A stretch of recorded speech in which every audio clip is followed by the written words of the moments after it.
Have you ever stood in front of a mirror, alone, staring at yourself for a long time? When the whole city was asleep, you looked at a familiar face in there, a face that once laughed, once cried, once loved intensely.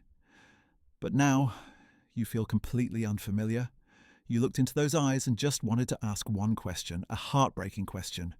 In the end, what am I living for? That question, it's not about loneliness. It's deeper than that. It's a question of existence. When a large part of your life, someone you once called family, is suddenly cut off, what remains is not half, but a void.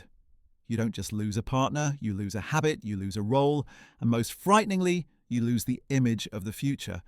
We're taught how to love, how to build a family, but no one teaches us how to rebuild when the foundation has collapsed. If you're feeling that way, if you're feeling lost, then this video is for you.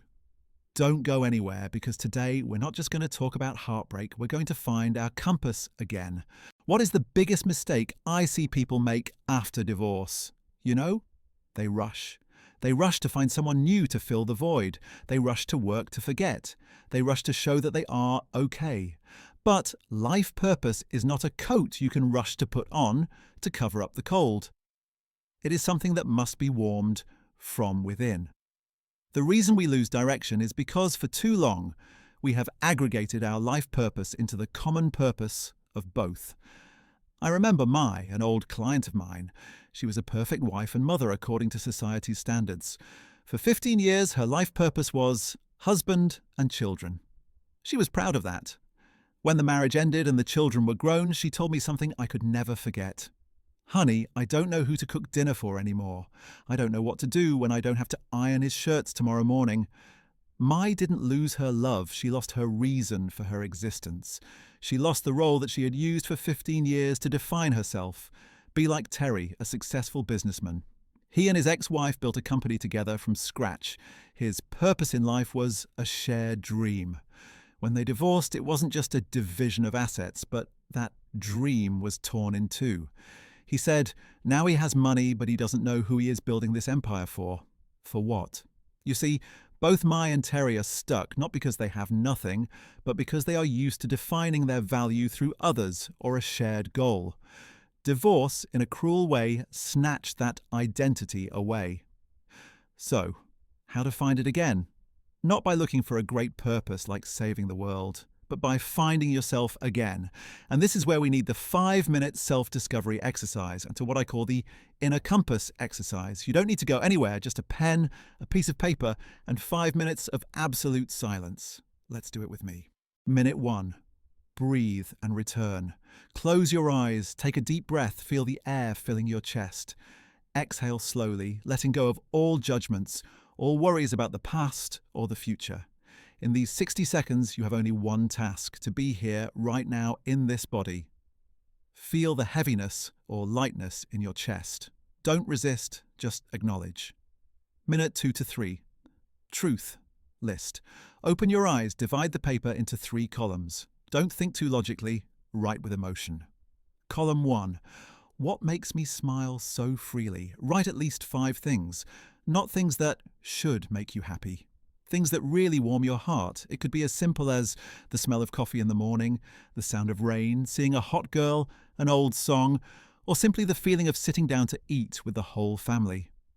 Column 2. What I do well without recognition. Write 3 things. We often do well what we are good at, but forget. It could be you are a great listener, you're a great cook, you have a very neat closet, or you have the ability to find errors in a document. Column 3. What I am curious about if I were not afraid. Write 3 things. If I were not afraid of being judged, not afraid of failure, not afraid of spending money or time, what would you want to try? Learn a new language? Travel alone? Write a book? Or simply take salsa lessons? Minute 4. Find a theme. Look at the 3 lists you just wrote. Do you see a hidden theme? For example, if your column 1 is full of things about nature and quietness, column 2, you write good at taking care of plants. Column 3, you write curious about pottery. Maybe your little life purpose is starting with creating beauty and peace.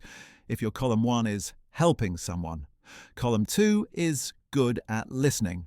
Column 3 is curious about psychology. Maybe your purpose is about connecting and healing. Minute 5, micro action. This is the most important part. Life purpose is not something up in the sky, it is action. Look at column 3. Pick one thing, just one. And in these last 60 seconds, think of the one smallest action you can take today to move towards it. Not sign up for a course, it's Google that course. It's not traveling alone, it's check the prices of flights to Hawaii. It's not write a book, it's open word and write 500 words about how you feel right now. What would this exercise do if you did it every day? It would force you to shift your focus from what you lost, the past, to what you can create, the present and future. Mai's purpose in life is not cooking for her husband. Her purpose in life might be nurturing. She could start a small garden. She could start a cooking class. Terry's purpose in life is not building a company with his wife. His purpose in life might be building. He could start mentoring young startups, something he's curious about, and use his skills, what he's good at, to create new value. Remember that divorce is not the end of your life purpose. It is just the end of one version of your life purpose. I want you to understand this. You haven't lost your purpose. You're just in a phase of redefining it. Your soul space after the storm of divorce is empty. Don't rush to replant the old tree. Don't rush to build a hasty building just to fill it. Learn to be friends with that empty space. Spend 5 minutes a day renovating that space to find out what kind of seeds it really is suitable for. Seeds of creativity, seeds of peace, seeds of adventure. The journey to find your purpose is not a sprint to settle down. It is a slow dance, a rediscovery, bit by bit, of who you are when you don't belong to anyone. And believe me, the person you're about to find is much more interesting and powerful than you think. You're not alone on this journey. If this video somehow touches a void that you're feeling, please do 3 things for me. Like this video. It's an affirmation that you're choosing to redefine rather than surrender. It's also a contribution to help me get more interactions, and the video can spread to more people. Comment below. Share one thing, even the smallest, in the 5-minute workout that you discovered about yourself today. It could be, I love the smell of rain, or I'm curious about climbing. We'll read together and inspire each other. If you don't mind, comment something right after watching the video. I'll reply as soon as possible. And please subscribe to the channel. Because this journey of running to the bottom of the human heart is very long, and I want to accompany you. Continue to write the most wonderful chapters of your life. Here we discuss everything about divorce to help everyone overcome this difficult event. Thank you for listening. Let's start your 5 minutes.